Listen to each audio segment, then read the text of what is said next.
Excellencies, ladies and gentlemen, dear colleagues, good morning, good afternoon, good day, wherever you are. Welcome to this open webinar on the Sustainable Transport Commitments. It's organized in preparation for the second United Nations Global Sustainable Transport Conference, which will be held in Beijing, China, from 14 to 16 October. In a hybrid format, and we will soon hear more about the conference itself. My name is Nayara Costa. I'm a Senior Sustainable Development Officer at the Division for Sustainable Development Goals at UNDESA, and I'm pleased to facilitate this webinar. Today we'll be sharing information about the second United Nations Global Sustainable Transport Conference, and more specifically, the open call for sustainable transport commitments. We will also hear from stakeholders from different sectors, our guests today, on efforts and initiatives that can inspire us and that can scale up sustainable transport commitments and goals. Before we begin, I just want to provide some housekeeping announcements. This webinar is being recorded. The link to the recording as well as to the PowerPoint presentation will be shared soon and posted at our website. Participants are encouraged to use the chat and Q&A boxes to make comments throughout the session. We will be monitoring the chat and we'll be trying to accommodate your questions and inputs, but also we will have those in mind also as we follow up in the organization of the conference. We just ask you to please indicate your name, your organization, and the country where you're speaking, followed by your questions and suggestions. If you tweet, if you are tweeting about this webinar, you can tag us at @SustDev, or you can use the hashtag sustainable transport.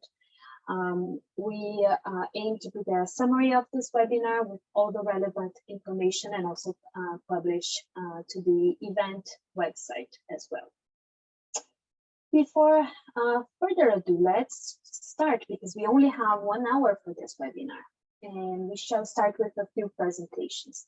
This first presentation will be shared by two senior representatives from the UNDESA Division for Sustainable Development Goals, Mr. Shantanu Mukherjee, who is the Chief of the Integrated Policy and Analysis Branch, and Mrs. Lotta Tarkinen, she is the Chief of the Outreach and Partnerships Branch. Shantanu and Lotta, the floor is yours. Thank you. Thank you, Naira, and hello, everybody. Thanks for joining us in this short session today. So we are all gathered here to talk about the second UN Sustainable Transport Conference. For those of you with long memories, the first one happened in Ashgabat in 2016, and this was scheduled last year actually, but got delayed because of the pandemic. It's now happening 14th to 16th October. It's in hybrid format with in-person participation at the China National Convention Center in Beijing. But if you're not already there, then I think you needn't bother because it's very hard to attend in person. Almost everybody will join through virtual participation and live streaming. All of the details are on the website on how you can register and take part. Next slide, please. So this conference is about sustainable transport, and there's a quote here from our Undersecretary General, but I wanted to break it down a little bit for those of you who are perhaps new to this field. As far as we are concerned, sustainable transport covers actually a set of 5 or 6 objectives. One of these is safety, another one is universal access, yet another is efficiency. And then, of course, there's resilience, or being able to bounce back from, recover back from shocks, reducing the impact on climate, and reducing the overall environmental footprint. So when we look at sustainable transport, we are really viewing it not just as something that operates in the transport sector, but is a real enabler for climate and sustainable development goals, besides also helping to address issues such as leaving no one behind and encouraging the empowerment of poor people and of women. Clearly, in 2021, there are other dimensions to consider as well, such as the impact of the pandemic, transport workers, public transit. A lot of these issues have come to the fore. And I think most important really for all of us is that the urgency of the transition to sustainability has become even more pronounced with the news that we are far behind on the SDGs as well as on climate goals. Hence, the aim of this conference is really to focus on the role of sustainable transport as an enabler and as something where many stakeholders have to work together in order to have success. Next slide, please. So the program of the conference is up on the website. There are 3 plenary sessions. It's spread over 3 days. And 6 thematic sessions. You can read about them and you can find out about which ones you'd like to join. And there are 3 special fora, one for ministers, one for business, and for science, technology, and innovation.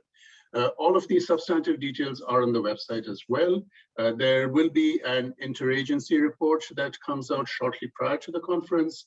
And in terms of the outcomes, we are looking really to we are really looking at a summary, at a non-negotiated outcome statement, and very important, and the main purpose of our webinar today, commitments made by all of the stakeholders in this area of work.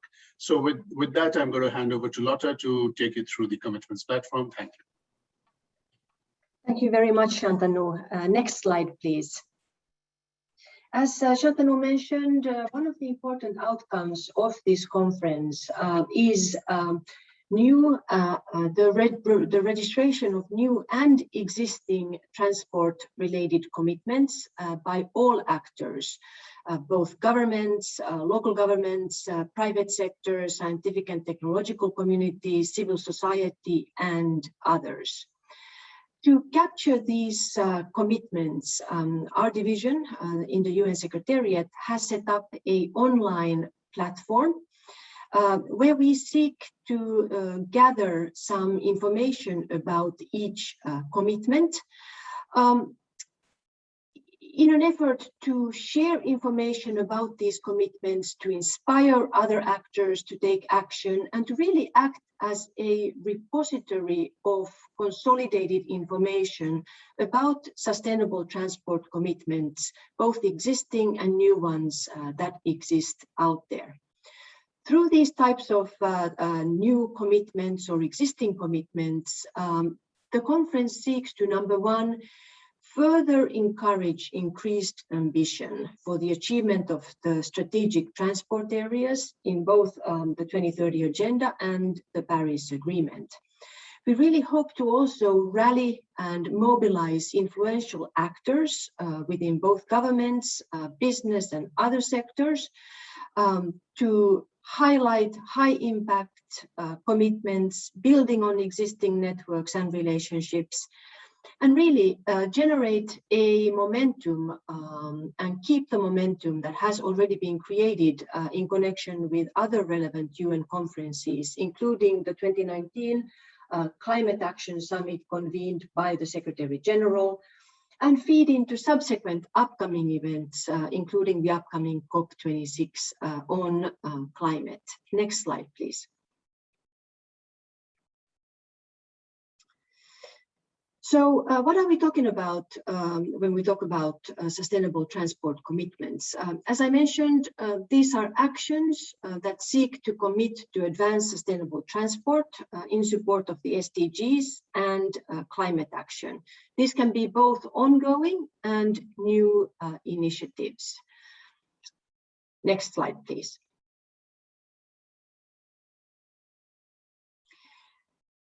On this slide, you can see who we expect to submit these new commitments or existing commitments.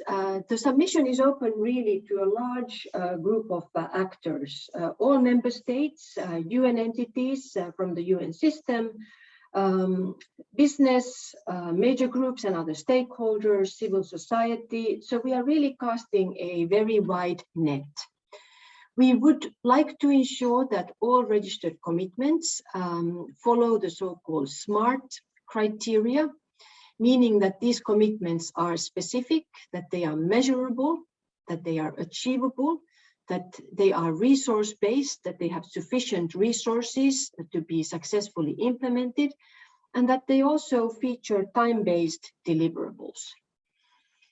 Through the online platform that we have created, we seek to solicit some detailed information about each commitment, including who is the lead entity, who are the partners, a short description of the type of commitment, also the start date and end date for the commitment, a description of what are some of the deliverables, also indication of which SDGs and targets is a particular initiative particularly working on.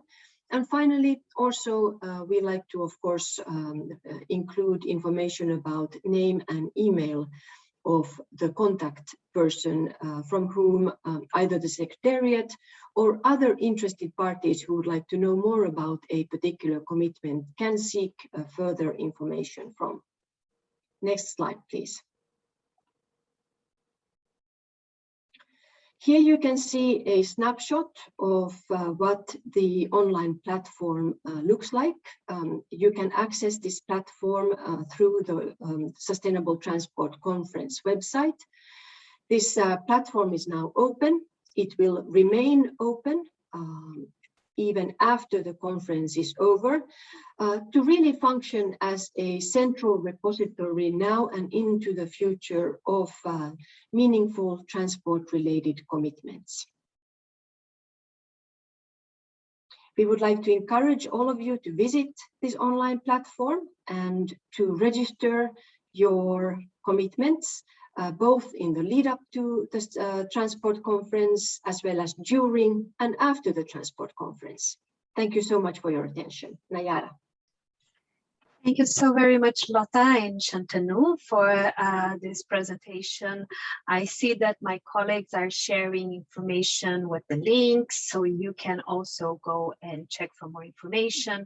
Also, I want to call your attention to the mailing list. There is a mailing list that was set up to share general information about the transport conference. So if you are interested in following up and learning also when the report that Shantanu was referring will be published, we will be communicating through that mailing list as well.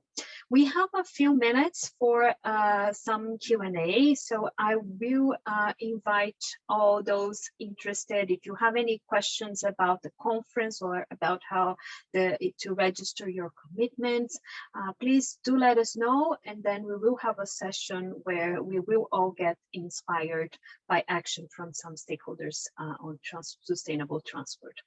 Just please just make sure that you indicate your name, the organization and the country, and your questions as well.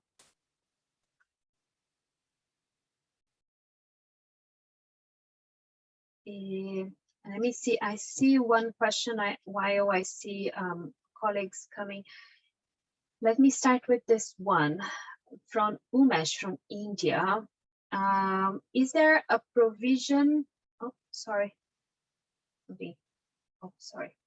Is there a provision to link proposals from private sector to interested partners who can turn them into commitments? I'm not sure. I wonder if the colleague is asking if the private sector can register commitments, this is one, and also if partners will be able to reach out through the platform as well in support to the implementation of those commitments. I'm not sure if I totally got your question, Umesh. Feel free to put more details on the chat box as well. Lotta, Shantanu, anyone? Lotta? Perhaps I can take this question if I understand the question properly. Umesh, I think you are proposing or asking whether there is a matchmaking feature in this commitment platform. This is not the case. What we are looking for is ready commitments, commitments that are already existing or will be put into the place shortly. So concrete commitments that already have partners, that already have clear deliverables. So we are not really looking at a sort of a matchmaking community. We are inviting commitments from the private sector, very much so, and we would like to encourage all our colleagues from the private sector entities to register their commitments through this platform. Thank you so very much, Lotta. I see another question coming from Gary from New York City. I will read as it is here. Will there be a list of partners/stakeholders people can reference to connect with locally? I wonder, I mean, there will be the list of speakers, the many panels, but also the commitments are also accessible, right? Going back to Lotta and Shantanu. Thank you. There will be a list of participants for this conference, as is the normal case for all conferences that the UN organizes. This list will capture mainly the member state participants, so the composition of the different delegations from member states who are participating in this conference. Over and beyond that, of course, we do have all the programs for the different sessions with the speakers and the panelists. So I think all in all, this will create quite a rich reference list of participants. Shantanu, you might want to supplement. Thanks, Lotta. I just wanted to add that, of course, the plan is that at the end of the conference, the list of commitments will also be made available, including the people who are making them. So that's a resource as well. And as with other conferences, there will also be side events. And so that's another source of connecting with partners. And, for our report, we actually did a little look at existing commitments. So just to give some examples of what's out there, if you're coming in from a local government, maybe you have a commitment to already in the works about transitioning to less carbon intensive transport or expanding the reach of your public transit system. Maybe you have something in mind about how you can improve road safety, say by working on speed limits or by educating school children.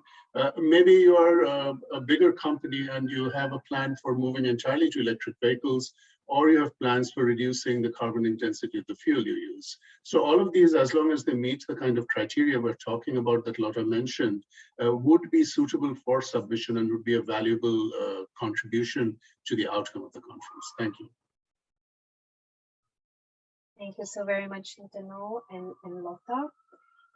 I'll just give one more minute to see if there are any additional questions from participants.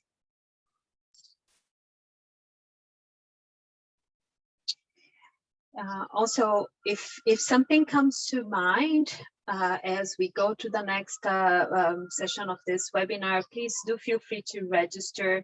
There is another question from Umesh. Will startups benefit by attending the conference?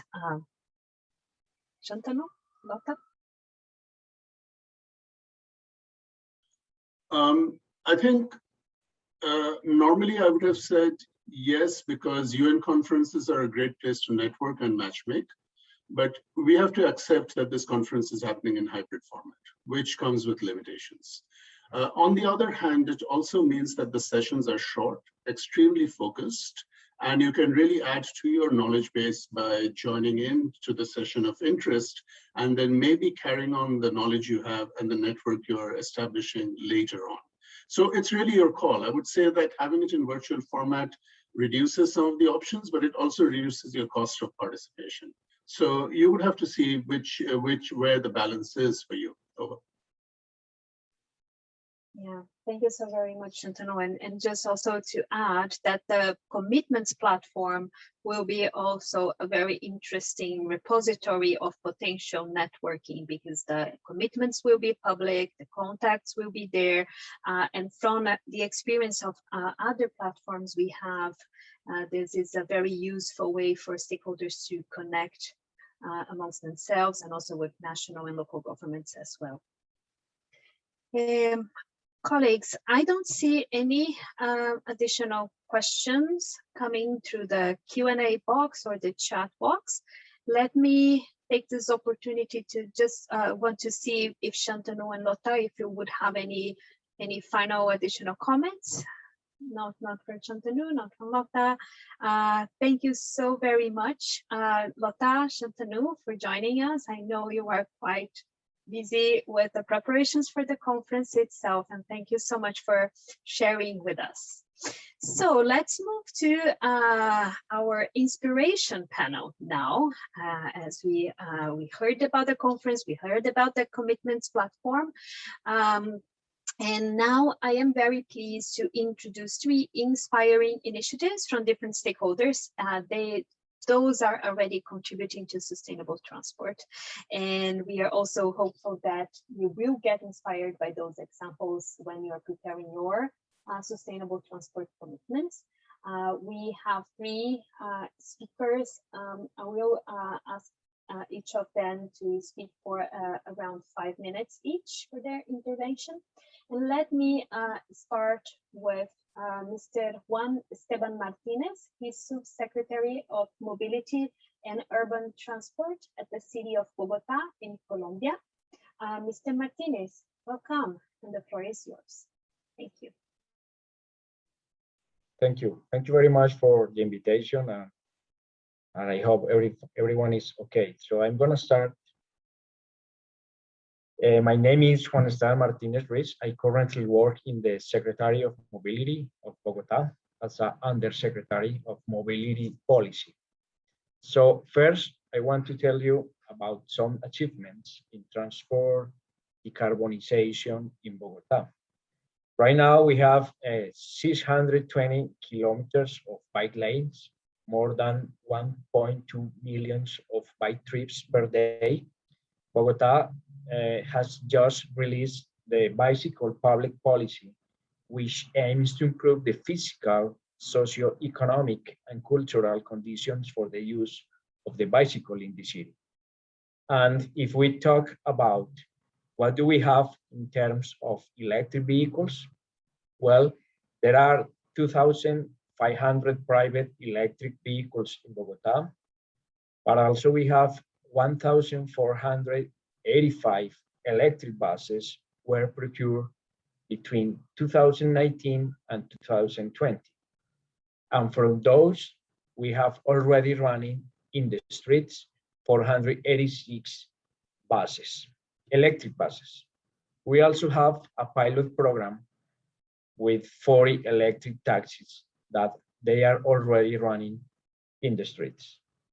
And also I want to tell you that yesterday we published the final specification of the tender for the public, for the Bogota public bicycle share system. And in this program, you will want to have more than 2,000 bicycles and more than 152 stations. And of course, we want to have electric bicycles in this program. So we'll see what's going to happen in the few next days. Second, I would like you to know that we are working comprehensively under an avoid, achieve, improve framework. Avoid unnecessary trips and reduce trip distances through urban and mobility planning instruments.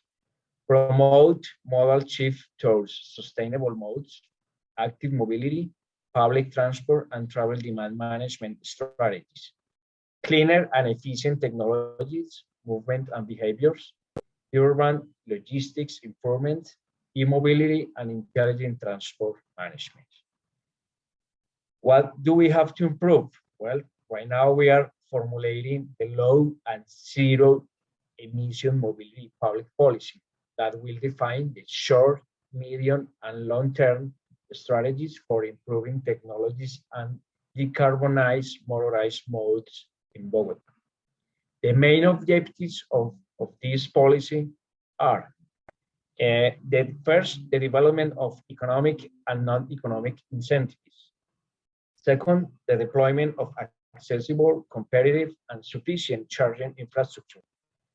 Third, enhancing the electric vehicle batteries circular economy. That, of course, we have to work a lot on this topic for the future. Fourth, encourage the public, private, and academic sectors towards zero-emission research, innovation, and development. And five, improve communication and education strategies to face myths and enhance knowledge. Then the transition towards transport decarbonization requires an integral and multi-sector response. Bogota and the United Nations are joining forces to formulate the city policy and will seek to promote public-private commitments to electric mobility. Our commitment is to electrify all public transportation. We are talking about buses and taxis, and of course, the district transportation for officials by 2036. That's a big dream that we have. Third, I want to mention some aspects of Bogota's land use plan that is currently under the process of approval. This land use plan seeks above all to protect the main ecological structure in terms of transportation, road infrastructure, buildings, and land occupation for its different uses. It recognizes that we are a city region.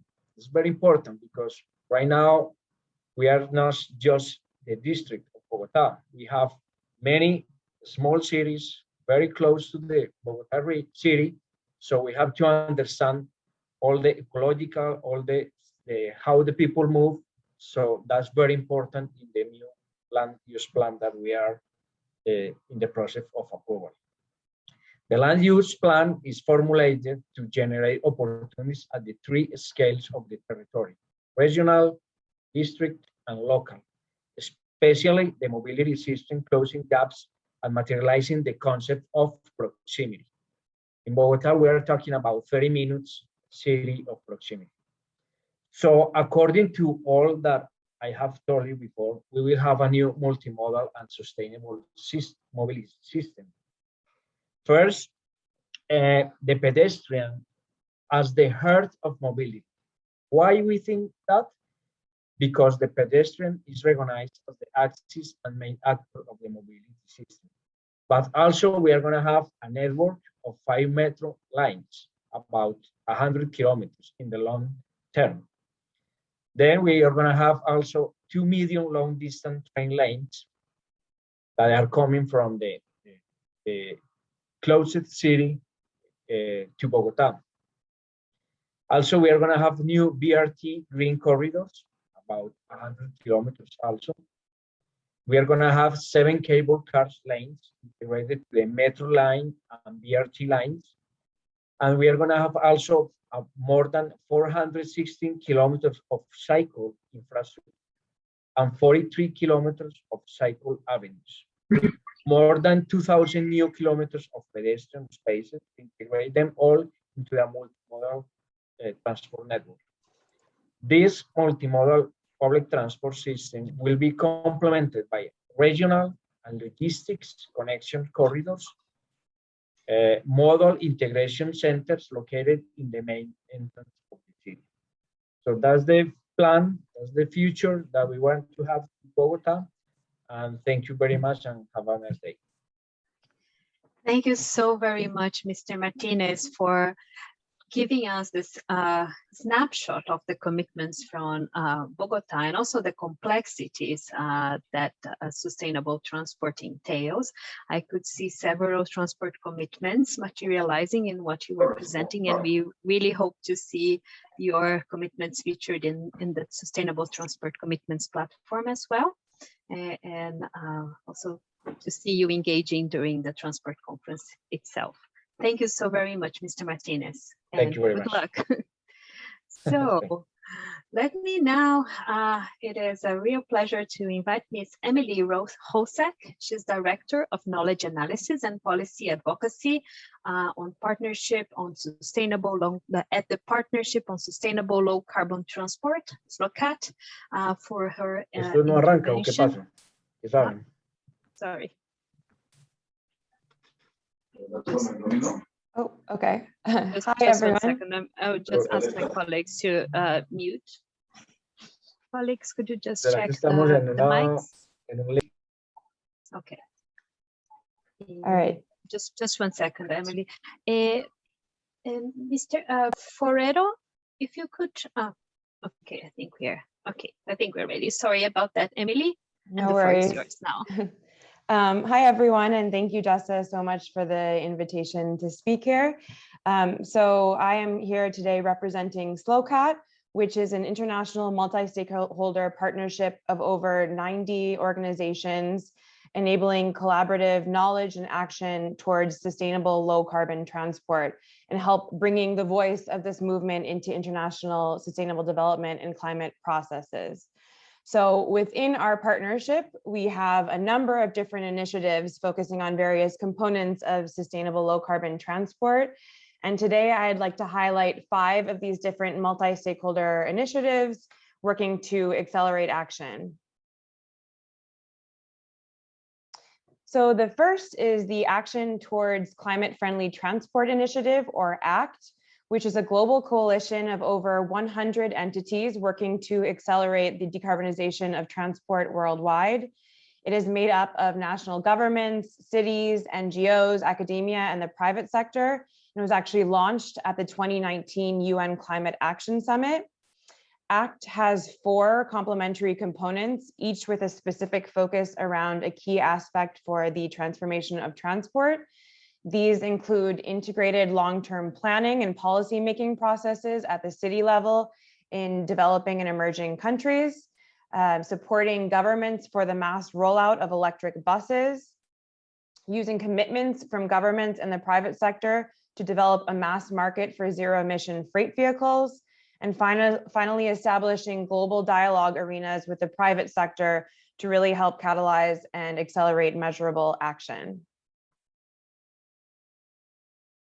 The second initiative that we'd like to highlight is the Transport Decarbonization Alliance, or TDA, which is a really unique collaboration bringing governments and the private sector together. So bringing countries, cities, and regions together with companies to accelerate the worldwide transformation of the transport sector towards net zero emission mobility systems before 2050.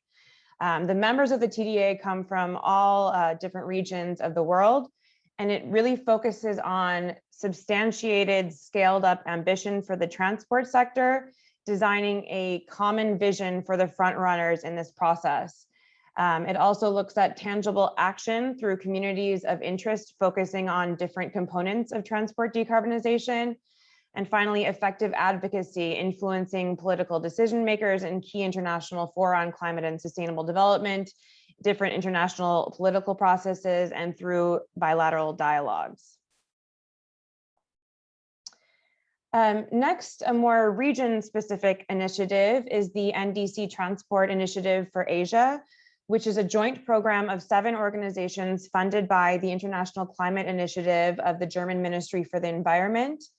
It provides policy and technical support for partners across Asia to shift the transport paradigm and decarbonize mobility for every person in every sector.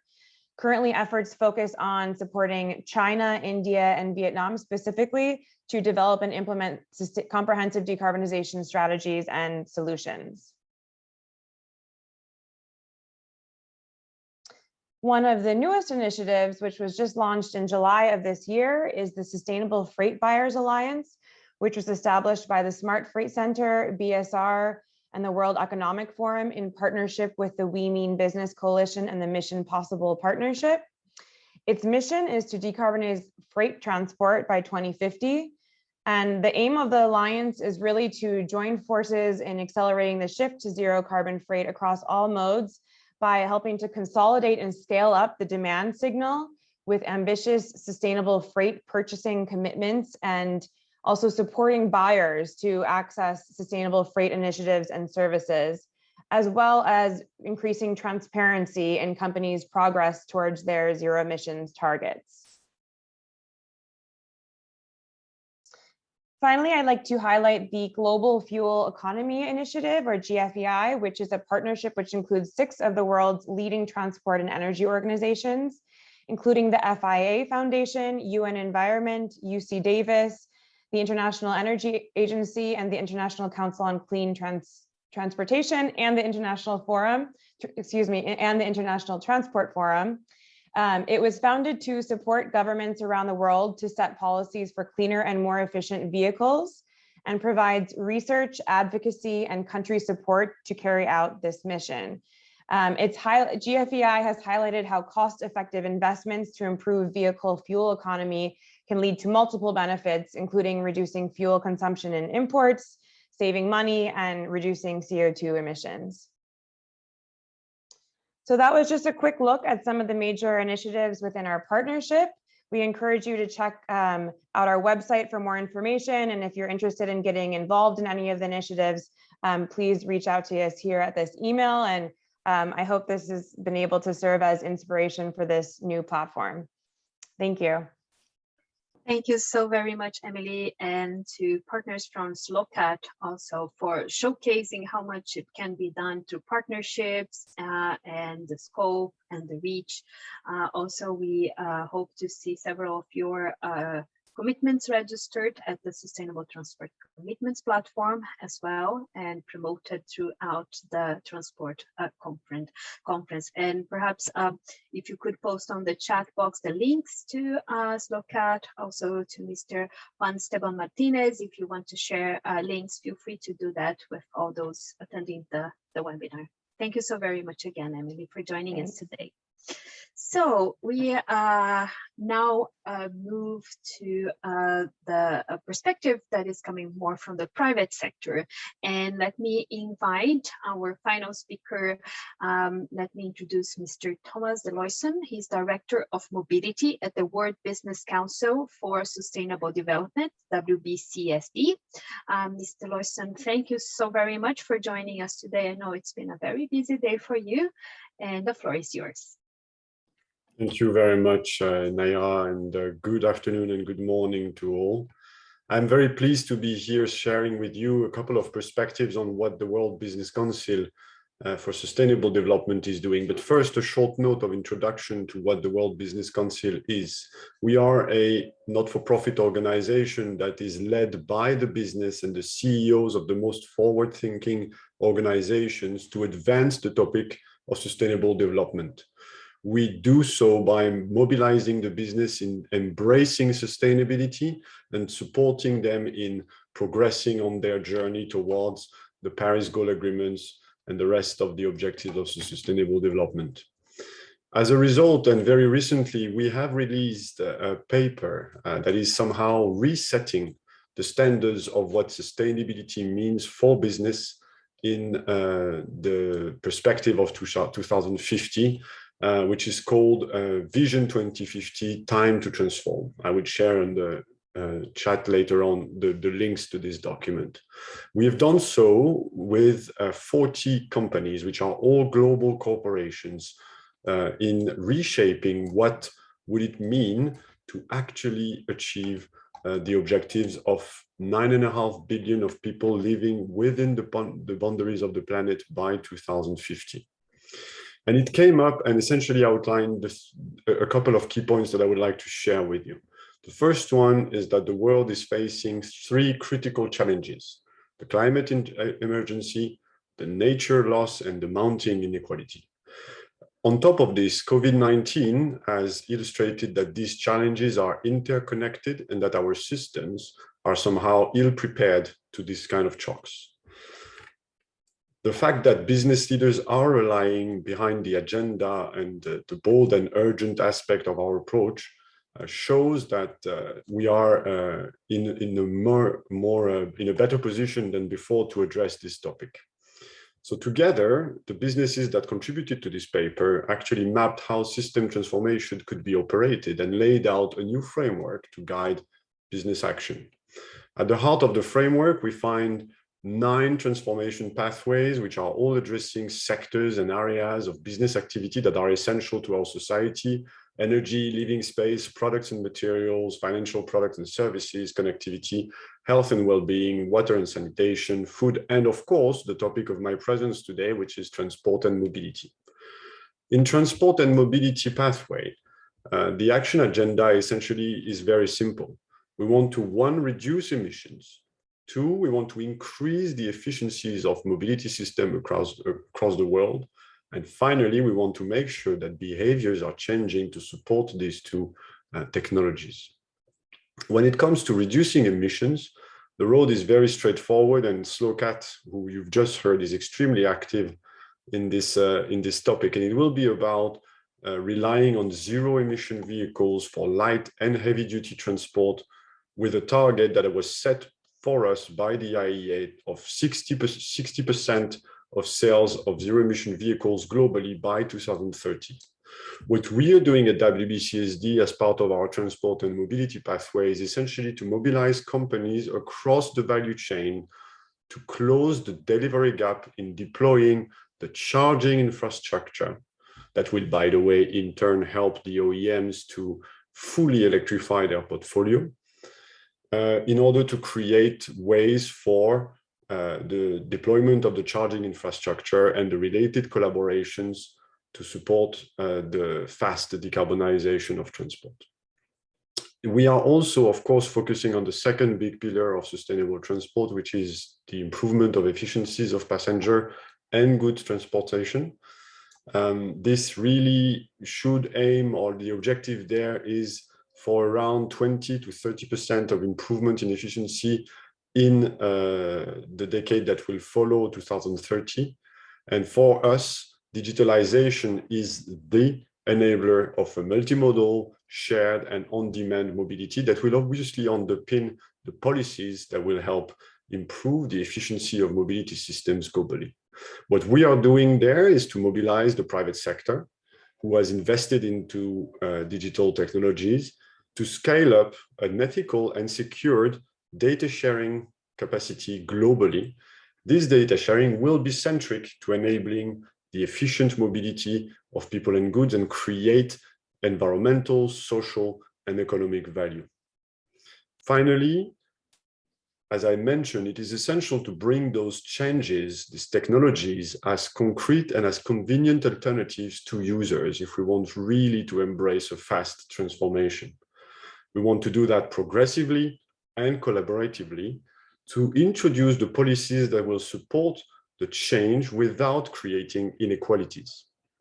For that, WBCSD has been mobilizing several businesses across sectors and providing them with tools and solutions to help businesses commit to ambitious sustainable mobility policies, whether it is from measuring the impact of transport or informing the users about their own commuting patterns, and more importantly, to enable a dialogue between business leaders locally and transport authorities in order to commit both parties to action in what we have called pacts that essentially aim to reduce the impact of corporate mobility, especially the commuting.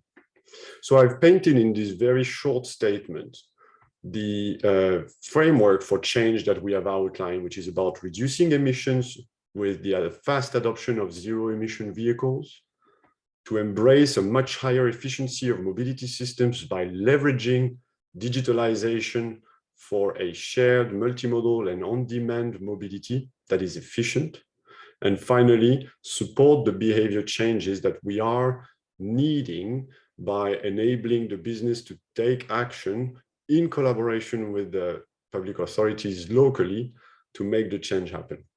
With that, I will of course share a couple of links with all of you to further information, and we remain available on social networks or directly myself and the team to support any questions that you may have.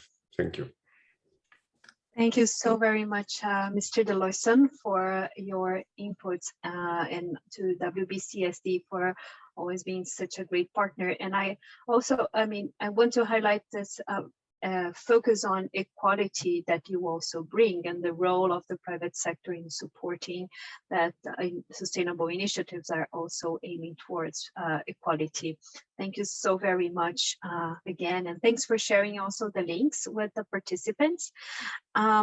If our panelists will allow, we might have a few minutes for some exchange with the participants. Perhaps if Emily, Mr. Martinez, if you are also available, if you could turn on your cameras, and I'll see if there are any, if there are questions or comments or suggestions. Colleagues, feel free to use the chat box to interact. And we will we'll be tracking the chat box just a few minutes for some interaction. And thanks also for sharing all the links as well of your initiatives. We'll just give a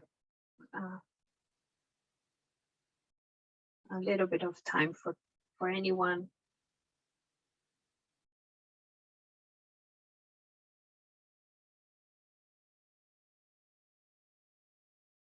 So I have one for you, Emily. How does SLOCAT track or measure progress?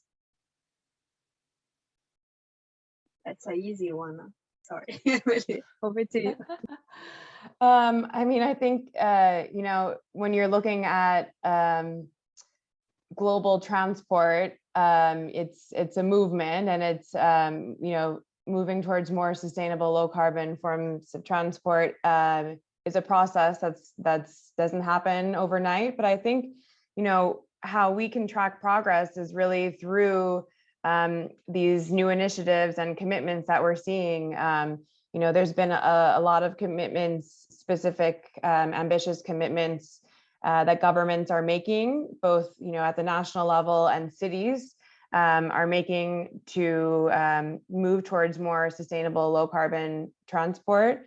So I think, you know, it's a movement that's happening, and we're seeing kind of it pick up speed, you know, within the framework of the Paris Agreement and, of course, the 2030 agenda. So, you know, it's a good reminder that change doesn't always happen overnight, but actually in COVID, we did see some change happening overnight that hopefully will stay. I know I'm based in New York City, and you know, the streets closing to cars and opening to pedestrians and cyclists, I think, was a very welcome development, and a lot of the streets have stayed that way. So yeah, it's an exciting time to be working in the field.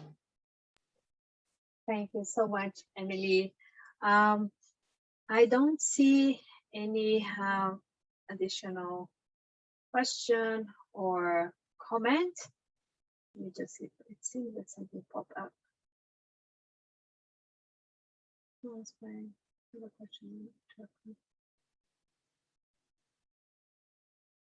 it would be more.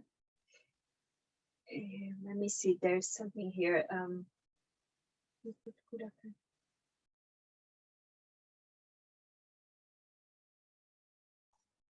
Nayar, sorry, if I may just add, we actually have a tracker of national climate strategies for transport that I'd like to share in the box that SLOCAT has developed with GIZ, looking at within countries nationally determined contributions of the Paris Agreement and long-term strategies where there are transport commitments. So we'll share that with everyone. Thank you so very much, Emily. Mr. Martinez, we have one here for you. If you could please elaborate about the economic and non-economic incentives on electric mobility.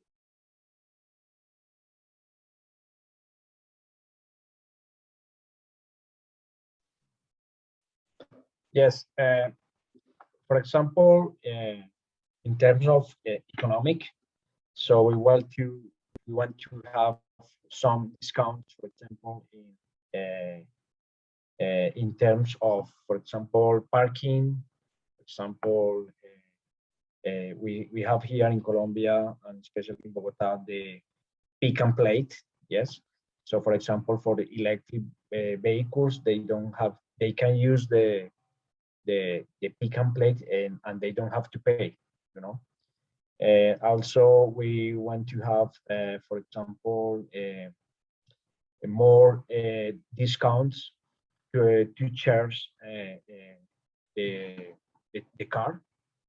So it's gonna be more cheaper to have a electric and a combustion car. You know, when and also we are working with the national government to have more.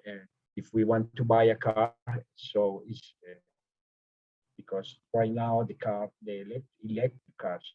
So we are working on how the people can reach easier and faster the electric cars compared with the same kind of car with the combustion car. So we are, and also the non-economics, for example,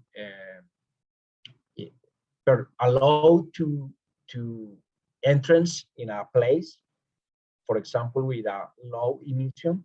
So we have a neighborhood, and also if we want that neighborhood has a very clean air. So in that place, just can go inside the electric cars. And the other cars have to stay away and park in a long distance place. So that's things that this is what we are working on, the policy of the low and zero emissions. Thank you so very much, Mr. Martinez, and to Mr. Deloyson and Ms. Hosek, also for today, for contributing your views and your inspiring examples of action at today's webinar. I'm afraid we don't have time for more questions, but we will be recording just the chat box and the Q&A, and this will also serve us for the preparation of the summary. And let me invite then Lotta Tahtinen again for just a few closing remarks, so we can also close the webinar. Thank you so very much, everyone. And Lotta, the floor is yours. Thank you so much, Nayara, for your wonderful moderation as always. And thank you to our excellent speakers and for sharing these really insightful experiences that you have, which we hope will inspire our audience to step forward. It has now given you a lot of food for thought.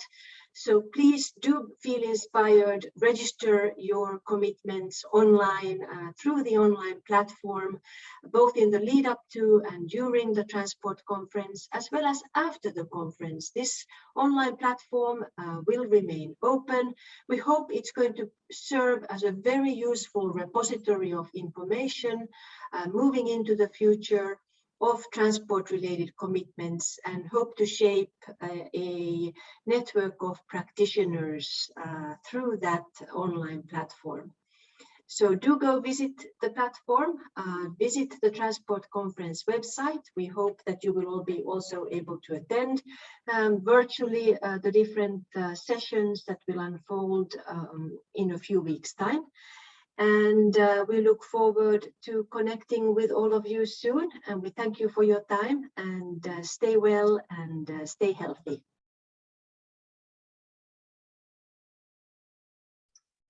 Thank you, everybody. This meeting is adjourned.